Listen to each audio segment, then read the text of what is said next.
Bonsoir frères et sœurs, alors je reviens encore une fois vers vous, parce que, oui, j'ai vu des choses sur internet qui ne me plaisent pas, parce que il y a des gens qui se permettent de venir insulter, mépriser des gens qui parlent en vérité, qui prêchent la vérité, or que eux, ces gens-là, sont des pasteurs qui avaient des églises, que maintenant, comme le gouvernement a fermé les églises, ils se permettent de venir là où ils disaient qu'il ne fallait pas aller, et qui méprisent, et qui insultent les personnes qui parlent en vérité avec la parole, hein. Et bien moi je dis, stop, il y en a marre. Alors j'ai des versets qui vont me prouver que Dieu, comme j'ai dans des précédentes vidéos, j'ai dit que Dieu est rentré dans une ardente colère, et je vais vous prouver que ces pasteurs-là vous ont parlé en fausseté, vous ont trompé pour leur intérêt, et que si vous continuez à les écouter, si vous continuez à marcher comme eux, je vous le dis de la part du Seigneur vivant que je me tiens tous les jours devant, vous irez périr dans le temps de feu avec Satan et ses démons. Ce n'est pas un jugement que je dis, c'est la parole qui le dit, que tous ceux qui adorent la bête, tous ceux qui marchent en fausseté, et c'est écrit dans la parole, et Jésus dit, Seigneur, nous avons prophétisé en ton nom, Seigneur, nous avons guéri en ton nom. Il a dit, vous ne m'avez jamais connu, éloignez-vous de moi. C'est ce qui risque de vous arriver. Vous pouvez prier pour le Seigneur, vous pouvez imposer les mains pour le Seigneur, vous pouvez prophétiser pour le Seigneur. Mais si vous êtes dans la fausseté, vous ne l'avez jamais connu. Il faut connaître le Seigneur Jésus, parce que c'est lui le chemin. Et pour cela, on va lire quelques versets, parce qu'il y en a quelques-uns qui sont longs, mais je vais vous prouver que ces pasteurs-là, malheureusement, que vous croyez qu'ils sont en vérité, qui vous prêchent la vérité, mais ils sont en fausseté. Et ceux qui prêchent la vérité, ces pasteurs-là, les mêmes, ceux qui sont censés avoir l'Esprit de Dieu, donc l'amour de Dieu, hein, viennent mépriser, rabaisser, insulter les pasteurs qui prêchent en vérité, qui disent la vérité. Il est où le même esprit? Parce que si tu as le même esprit que nous, tu dois avoir le même amour que nous, l'amour de Dieu. Donc pourquoi tu viens sur nos films, nos vidéos, nos publications, et nous insulter, nous rabaisser, nous mépriser? Toi qui es pasteur, tu ne devrais pas avoir l'amour de Dieu? Tu ne devrais pas aimer ton prochain comme toi-même? Parce que moi je te le dis, si tu n'aimes pas ton prochain comme toi-même, comme le disait le Seigneur Jésus aux pharisiens, pour père, vous n'avez pas Dieu, vous avez le diable. Et là, je vais vous prouver que les pharisiens, vous êtes pire qu'eux. Maintenant, on va lire. On prend Matthieu 23. Alors, Matthieu 23, au verset 4.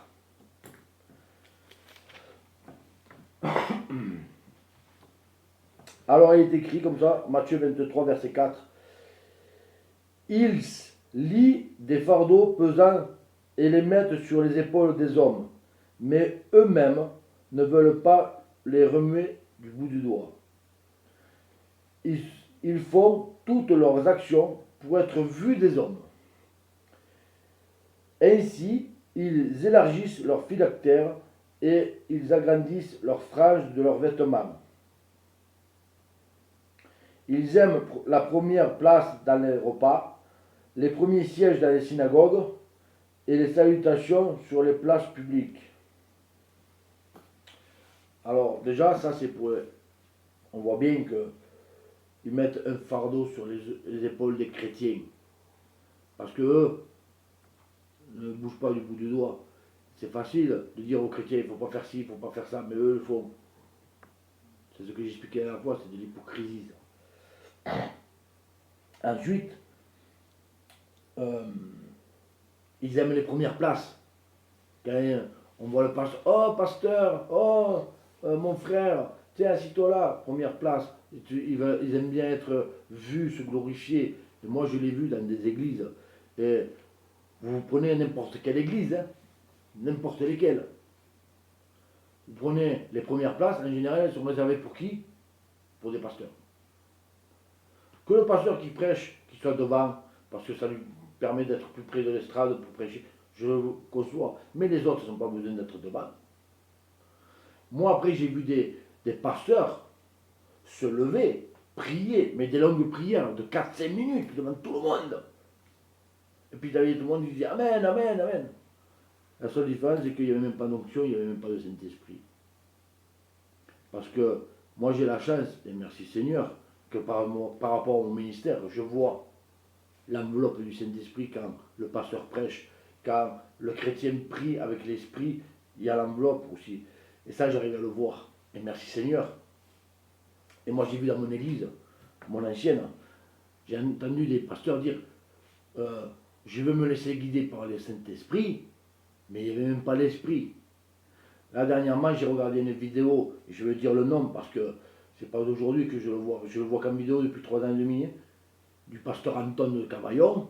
Il était chez lui, je voyais l'enveloppe se déplacer derrière du Saint-Esprit. Il était rempli du Saint-Esprit. Hier soir, à Maïja, j'ai regardé une prêche de David Brock.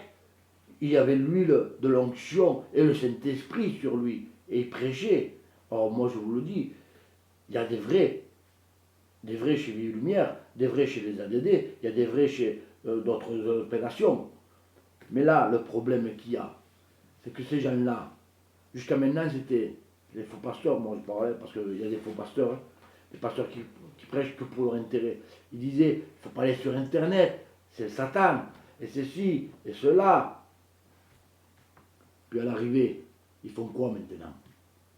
On nous a fermé les églises, alors on fait des directs. Hein? Tu viens. Moi, ça ne me dérange pas que tu viennes prêcher, gloire à Dieu, parce que la parole, il faut qu'elle soit prêchée. Mais prêchez-la en vérité. Qui t'a dit de prêcher un enlèvement invisible, qu'on ne verrait pas les tribulations? C'est pas écrit dans la parole, ça. Il est écrit que vous passerez par de grandes tribulations.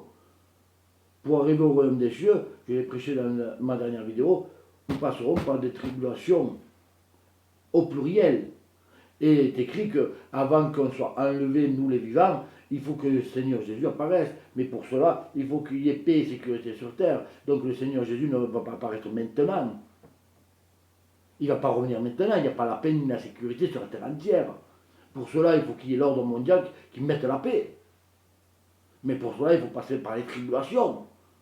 Parce qu'avant qu'il y ait l'ordre mondial, il va y avoir des tribulations. Là, vous avez les épidémies. Mais après, il va y avoir le chaos boursier. Hein? Vous allez acheter la baguette de pain à 15 €, vous allez comprendre. Parce que les bourses s'effondrent. Hein? Mais après, il va y avoir quoi? Il va y avoir les rébellions, il va y avoir les guerres. Et là, ils vont mettre l'ordre mondial pour mettre la paix. Parce que l'antéchrist, le fils du diable, il va se faire passer pour Jésus, pour Dieu lui-même. Et il va mettre la paix sur tout le monde parce qu'il va trouver des solutions pour tout le monde. Et ceux qui prêchent en vérité le savent, ils le disent. Ils le disent bien que quand il va apparaître, il va trouver des solutions pour le travail, il va se trouver des solutions pour le climat, il va trouver des solutions pour la paix, pour la santé, pour tout. Donc il va mettre la paix et la sécurité partout. Et c'est à ce moment-là qu'il faut s'attendre que le Seigneur Jésus arrive à tout moment. Mais avant cela, non. Donc avant, il va y avoir les tribulations, les grandes tribulations, l'ordre mondial, la puce, on va tout voir. Hein. Donc il faut arrêter de prêcher en fausseté. Vous aviez des églises pendant 20, 30, 40 ans, vous n'avez même pas été capable de convertir une vraie conversion.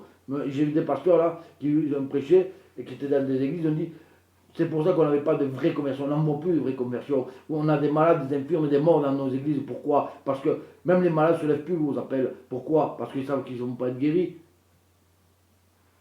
Vous venez sur Facebook, vous critiquez les pasteurs qui prêchent en vérité, les pasteurs qui disent la vérité, vous les méprisez, vous les rabaissez, vous les insultez. Et vous faites quoi, vous, dans vos églises? Vous êtes attachés au mur. Moi, j'en connais qui n'ont jamais eu de mur parce qu'on les a interdits, mais ils prêchent mieux que vous sur Internet. Parce qu'ils n'ont pas besoin de mur, eux. Parce qu'ils savent que l'église, c'est eux. L'église, c'est nous. C'est pas un mur, l'église. L'église, c'est nous. Nous, chacun d'entre nous, on est l'église. Parce que c'est nous le temple du Saint-Esprit. C'est pas parce que l'église est fermée que je ne peux pas prier. C'est pas parce que l'église est fermée que je ne peux plus louer Dieu. J'ai pas besoin d'un pasteur pour louer Dieu, moi. J'ai juste besoin de moi et mon Dieu. Alors il faut arrêter de prendre les gens pour des imbéciles, de venir les critiquer, les insulter. Regardez-vous, qu'est-ce que vous avez fait pendant 20 ans, 30 ans, 40 ans? Vous avez profité du peuple, vous avez demandé des dîmes, vous avez demandé des offrandes. Hein? Oh, comme j'ai vu, il faut changer les portes, il faut payer, il faut changer les clims, il faut payer, il faut changer ceci, il faut payer. Il faut toujours payer avec vous. Hein? C'est vrai que vous ne rentrez jamais d'argent. Alors arrêtez de prendre les gens pour des imbéciles. Vous avez perdu les chrétiens, vous avez mis sur la mauvaise voie. Il faudrait peut-être leur parler en vérité maintenant. Il faudrait peut-être leur dire la vérité. Oui, on a profité de vous. Et on va voir, parce qu'il y a des versets qui parlent des pharisiens, mais vous êtes pareil. Et on y va. On prend un Matthieu 23 au verset 13.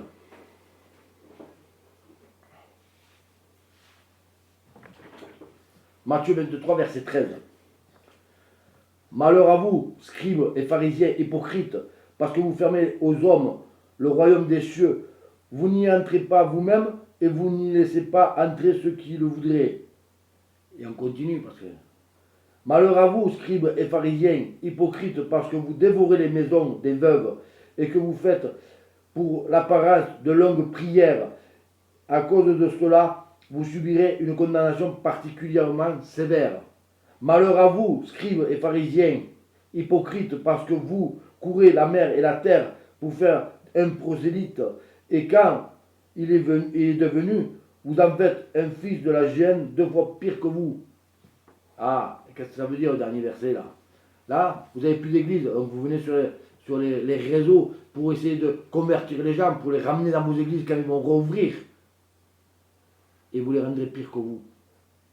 Parce que vous allez leur remettre encore des faussetés dans la tête. Vous allez encore les conduire sur les mauvaises voies.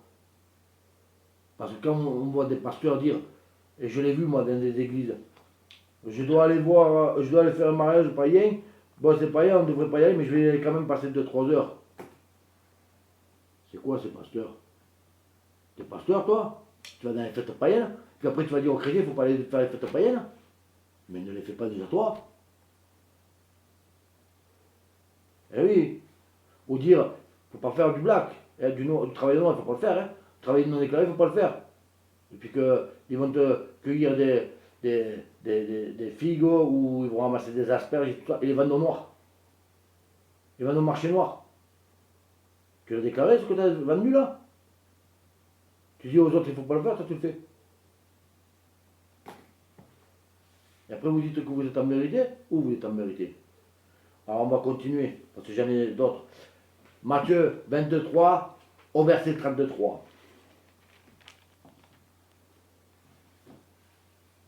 Il est écrit, écoutez bien, serpent, race de vipère, comment fuirez-vous la condamnation de la géhenne? C'est pourquoi je vous envoie des prophètes, des sages et des scribes. Vous tuerez et crucifierez les uns. Vous flagellerez les autres dans vos synagogues et vous les persécuterez de ville en ville, afin que retombe sur vous tout le sang innocent répandu sur la terre depuis le sang d'Abel, le juste, jusqu'au sang de Zacharie, fils de Béréchia, que vous avez tué entre le temple et l'autel. En vérité, je vous le dis, tout cela viendra sur cette génération.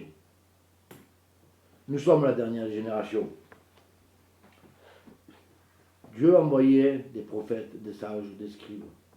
Il a envoyé des enseignants, des prophètes, des évangélistes, des pasteurs qui prêchent en vérité, et gloire à Dieu. Et vous avez fait quoi? Vous les rejetez de vos églises. Vous les méprisez, vous les insultez. Alors c'est sûr que maintenant, on ne flagelle plus, on ne crucifie plus, hein, mais on persécute. Parce que vous les persécutez, ces jeunes-là.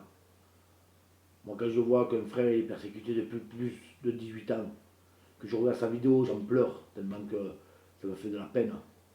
Il est où l'amour de Dieu que vous avez? Vous dites que vous avez l'amour de Dieu, mais moi je vais vous dire un truc, et c'est écrit dans la parole. Paul dit qu'il reflète Christ, et que vous soyez ses imitateurs, comme lui est imitateur de Christ. Vous imitez Christ? Vous imitez Paul? Je ne pense pas. Il y a des bonnes. Quand on reprend quelqu'un, il y a de bonnes. Il y a vos messages pour reprendre. Il faut reprendre avec amour. Vous vous reprenez, même pas. Vous reflétez même pas. Vous reflétez votre iniquité. Parce que là, c'est pareil. Hein.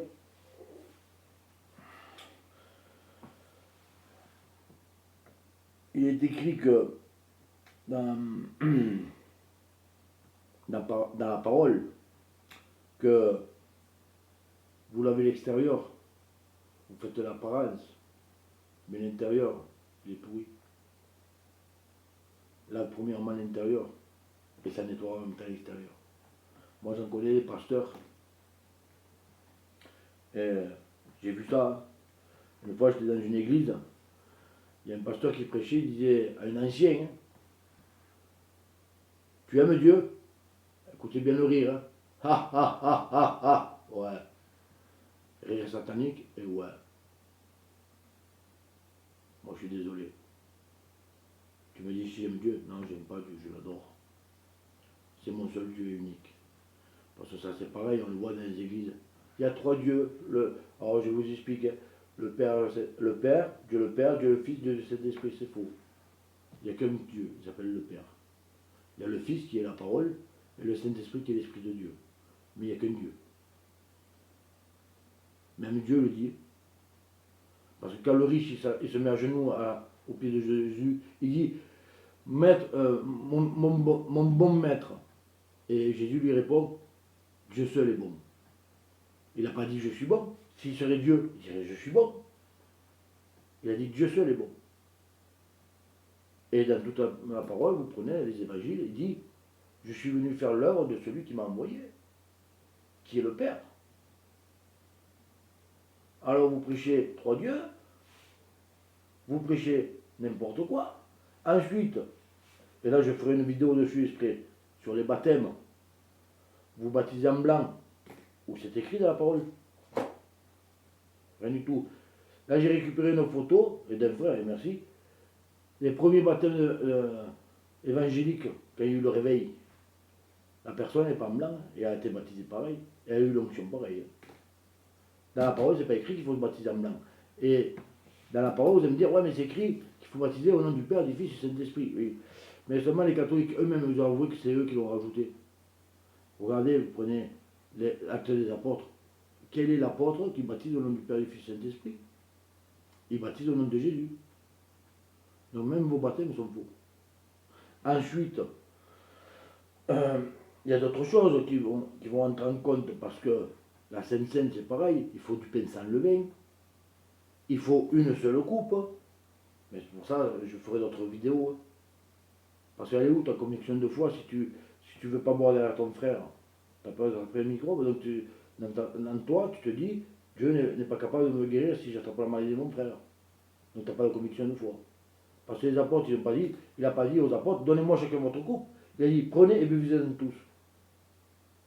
Ah, c'est pas pareil, hein. Il n'a pas dit, prenez des petits gobelets, vous prenez votre coupe et je vous la remplis. Hein. Il a dit, prenez et buvez-en tous. C'est ça l'alliance. Parce qu'on a le même esprit, on a le même Dieu. Et Dieu, pour toutes choses, il guérit de toute maladie. Si tu n'as pas la conviction de foi de ça, tu ne crois pas mieux. La foi, elle est là, la foi, la conviction de foi. C'est pas quand on te dit lève la main ou avance devant, fais ta conviction de foi, venir devant, hein, comme j'ai entendu. Hein. C'est pas ça la conviction de foi. La conviction de foi, c'est que tu remets ta vie entre les mains de Dieu. Donc maintenant, on va prendre le verset Luc, chapitre 11. Et au verset 52. Alors il est écrit, à Luc chapitre 11, verset 52, « Malheur à vous, docteurs de la loi, parce que vous avez enlevé la clé de la connaissance, vous n'êtes pas entrés vous-même et vous avez empêché d'entrer ceux qui le voulaient. » Parce que les pasteurs, normalement, ils sont censés de se mettre devant Dieu, recevoir le message, et expliquer ce que Dieu leur a donné. Le problème, c'est que même s'ils ont la connaissance de la parole, ils la détournent la parole pour leur intérêt, leur iniquité. Comme j'ai dit dans les précédentes vidéos, Dieu m'a dit, ce n'est pas le peuple, c'est pas le diable qui a détourné le peuple, c'est le peuple lui-même qui s'est détourné avec la doctrine, en se faisant des doctrines pour leur propre iniquité. Alors, moi je dis oui, gloire à Dieu, parce qu'il me révèle beaucoup de choses, mais on le voit que c'était déjà prédit. Alors maintenant, on va prendre Éphésiens au chapitre 5. Éphésiens chapitre 5 et au verset 6. Et là, je vais m'adresser aux chrétiens qui ont cru à toute cette fausseté que ces pasteurs ont dit, qui se disent pasteurs, enseignants, qui ont l'amour de Dieu et quand ils voient d'autres pasteurs qui prêchent la vérité, ils vont les mépriser, les insulter, tout ça, qui vous montrent le mauvais exemple, qui vous disent des mauvaises choses. Alors, Éphésiens chapitre 5 verset 6, il dit que personne ne vous séduise par de vains discours, car pour cela, c'est pour cela que la colère de Dieu vient sur les fils de la rébellion. N'ayez donc aucune part avec eux. Ça veut dire que du moment que vous suivez les voies que vos pasteurs vous ont enseignées, vous êtes des fils de la rébellion. Donc la colère de Dieu est sur vous comme sur eux. Et il vous dit, dans ce verset, au verset 7, qu'il ne faut pas que vous ayez une part avec ceux qui parlent en fausseté. Donc je vous conseille, frères et sœurs, arrêtez de croire les pasteurs qui vous disent qu'il y a un enlèvement invisible, qu'on ne passera pas les tribulations, tout ça. Lisez, sondez les Écritures, mettez-vous devant Dieu, il vous expliquera. Et surtout, n'ayez pas de part avec eux. Parce que si vous restez avec des gens comme ça, ils vont vous emmener à la perdition. Et le jour où le Seigneur va apparaître, au lieu que tu seras enlevé avec les vivants et les morts en Christ, tu vas y rester là. Et après tu passeras en jugement, et du jugement tu iras peut-être dans les temps de feu avec Satan et ses démons. Voilà moi ce que je te dis la vérité. Il ne faut pas croire aux mensonges. Il est écrit dans la parole, discerner les esprits, sonder les esprits, discerner les esprits. Si tu crois qu'il te parle en fausseté, pourquoi on te dit dans les églises, prenez les paroles et vérifiez. Parce que moi, plus d'une fois, il y a un pasteur, il a dit, on va prendre un tel verset, tel chapitre. Je regardais, c'était pas ce qu'il prêchait. Je regarde ma femme, je dis, ne l'écoute pas, c'est faux. Voilà. Je regarde la parole, moi, tout le temps. Et pour ceux qui me connaissent, ils savent très bien que je n'allais pas à l'église sans parole. Parce que je lisais avant et je l'avais toujours ouverte. Donc voilà.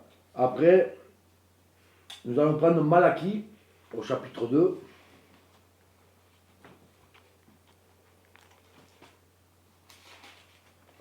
Malachie chapitre 2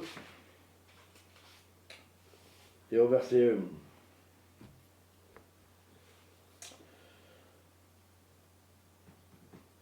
1. Alors, maintenant, à vous ce commandement sacrificateur, donc pasteur.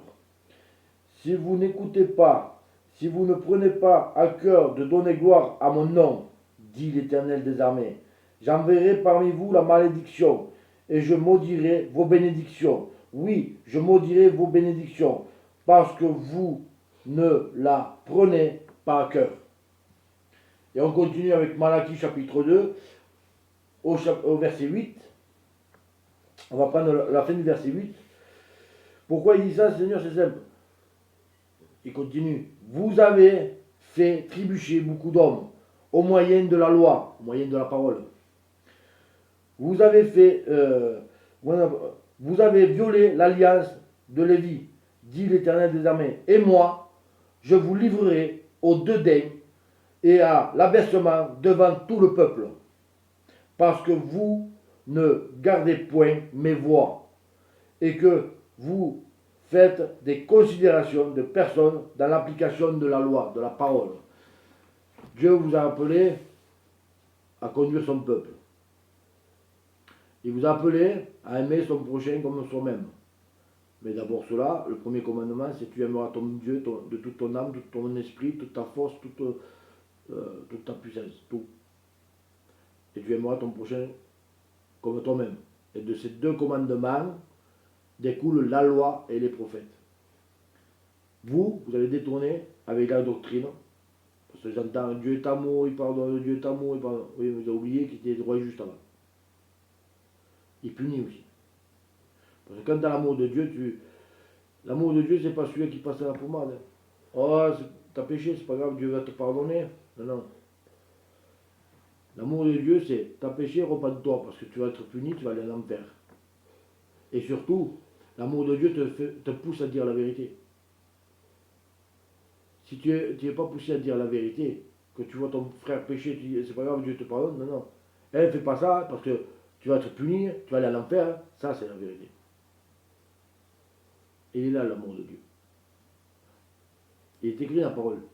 Dieu châtie parce qu'il aime celui qui châtie. Parce que si tu n'aimerais pas, il ne te châtierait pas. Mais toi, tu aimes ton prochain, mais tu ne le châties pas, tu ne le redresses pas, tu le remets pas sur la voie du Seigneur. Non, mais c'est pas grave, Dieu te pardonnera. Et moi je te dis, c'est toi qui vas être puni. Et ton frère sera puni avec toi à cause de toi. Alors il est temps maintenant de dire la vérité.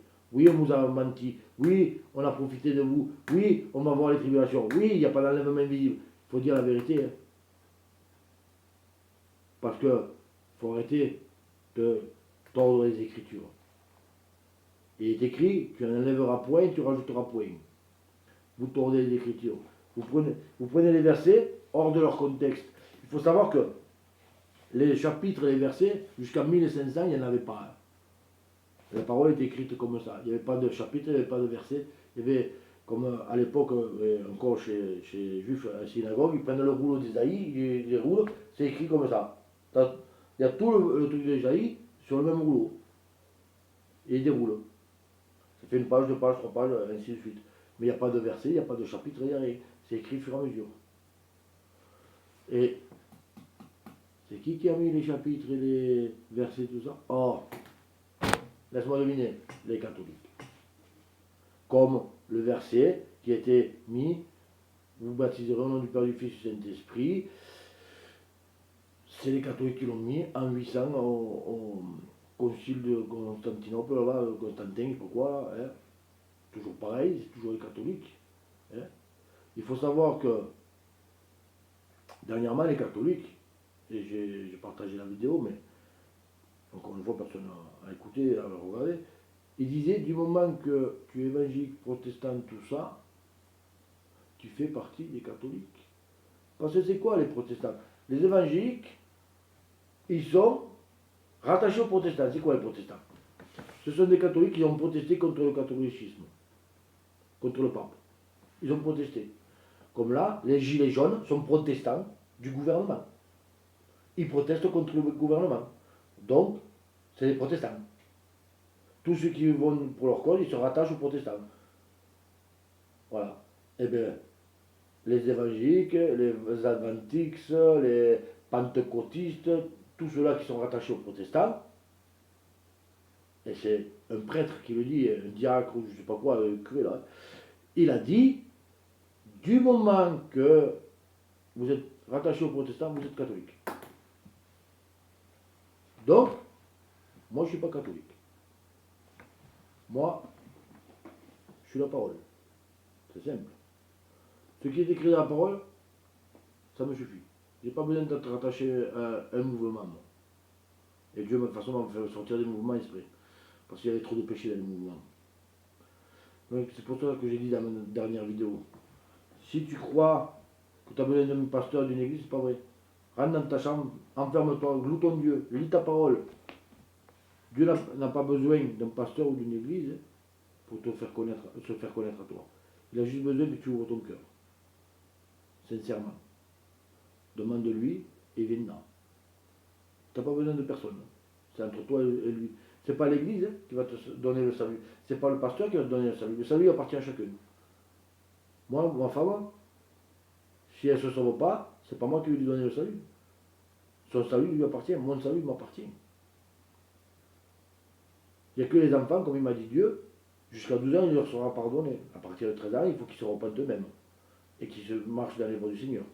Parce que jusqu'à 12 ans, ce sont les parents qui sont sanctifiés qui sanctifient les enfants. Mais celui qui est dans la fausseté, qui n'est pas sanctifié, il ne sanctifie rien du tout. Parce que je parle des chrétiens qui vont rester là. Mais il faut sache une chose, tes enfants, s'ils ont plus de 12 ans, qui ne sont pas dans les voies du Seigneur, ou tes enfants que tu n'as pas sanctifiés, ils vont rester avec toi. Ah. Ça veut dire que vous allez voir toutes les horreurs. Et vous irez dans l'éternel ensemble. Hein. Donc moi je te conseille, éloigne-toi de ces pasteurs qui te parlent en fausseté, que dès que tu leur dis, ça on peut le remarquer aussi dans les églises, dès que ça ne va pas dans leur sens, ils s'énervent. Ouais, non mais t'énerve pas frère. Et où ton amour? Et où l'amour de Dieu? S'il s'énerve, s'il il est impulsif, c'est limite, il a envie de se frapper, il n'a pas l'amour de Dieu, il n'est pas un bon pasteur. C'est peut-être un pasteur appelé de l'homme, ou un pasteur peut-être appelé de Dieu, mais qui a été détourné par l'homme. Ces gens-là, il faut s'écarter d'eux, parce qu'ils vont t'amener à la perdition. Alors je te le dis, frères et sœurs, revois cette vidéo, partage-la, surtout, revois-la, si tu n'as pas tout compris. Prends la parole, tu as plus pause, tu lis la parole, et essaie de sonner les Écritures. Et je te promets que je te parle en vérité. Parce que moi, j'ai pas le droit de mentir. Dieu m'interdit, parce que quand j'ai fait quelque chose de travers, je suis redressé, de toute façon. J'ai pas le droit. Mais, sachez une chose. La vérité vous affranchira. Jean 8,32. Et la vérité est en train de nous affranchir. Parce que, au fur et à mesure, on voit. Ça fait déjà peut-être, pour ceux qui me connaissent, ça fait déjà des années que je dis qu'on va passer les tribulations. Là, ça fait 3 mois, depuis le mois de janvier, que je suis sur Internet et que je dis qu'on va voir les tribulations, et on commence à les voir. Donc si je parlais en fausseté, ça n'arriverait pas. Tout ce que je dis, c'est en train d'arriver. J'avais dit qu'on resterait confiné peut-être jusqu'au mois de septembre. Ils sont en train de parler que l'école reprendrait au mois de septembre, que l'économie recommencerait au mois de septembre, qu'ils ne pourront pas être confinés au fur et à mesure. Vous verrez où c'est que vous serez cet été. Vous serez dans vos maisons, enfermés. Alors oui, que Dieu fasse que ça n'arrive pas, mais si ça arrive, vous repenserez à moi. Mais là, ce n'est pas une révélation de Dieu, c'est par rapport à ce que j'entends dans les informations, tout ça. Je peux vous dire que tant qu'il y aura le virus qui tournera, je pense qu'on va rester un moment là, dans les maisons. Donc prenez patience. Tu t'ennuies, ne regarde pas Netflix, ne regarde pas la télé. Prends la parole, lis, prie. Ça va te sauver. La télé ne te sauvera pas. Je te le dis. De toute façon, c'est la boîte à Satan, comme il disait le pasteur Anton, c'est la boîte à Satan, il faut l'enlever. Moi je l'ai gardé parce que je regarde des informations, parce que j'ai un ministère différent d'autres que les pasteurs, et je dois regarder parce que quand ils parlent, je lis entre les lignes, moi. Et je comprends des choses que vous ne comprenez pas, donc ça me permet de vous faire les messages. Mais sinon, casse l'antenne et renvoie la boîte à Satan. Lis la parole, écoutez les cantiques, chante, glorifie Dieu, c'est mieux. Parce que c'est Dieu qui te sauve, c'est pas la télé. Sur ce, je te souhaite une bonne journée, une bonne soirée, ça dépend quand est-ce que tu la regardes. Que Dieu te bénisse abondamment, qu'il puisse t'éclairer, te convertir et surtout, qu'il puisse te sauver. Au nom du Seigneur Jésus, je te demande de bien comprendre ce que je dis. Parce que si tu comprends avec ton cœur, il pourra te guérir et te sauver. Que Dieu te bénisse abondamment. Et n'écoutez plus ces faux pasteurs. Si vous voyez un pasteur dénigrer, mépriser, insulter un autre pasteur, éloignez-vous de ce pasteur-là. Pourquoi? Parce que ce pasteur n'a pas l'amour du Père. Que Dieu vous bénisse et à bientôt frères et sœurs pour une autre vidéo que j'espère sera peut-être un peu moins tendue. Mais il fallait que je dise ce que j'ai reçu. Que Dieu vous bénisse abondamment et à bientôt frères et sœurs.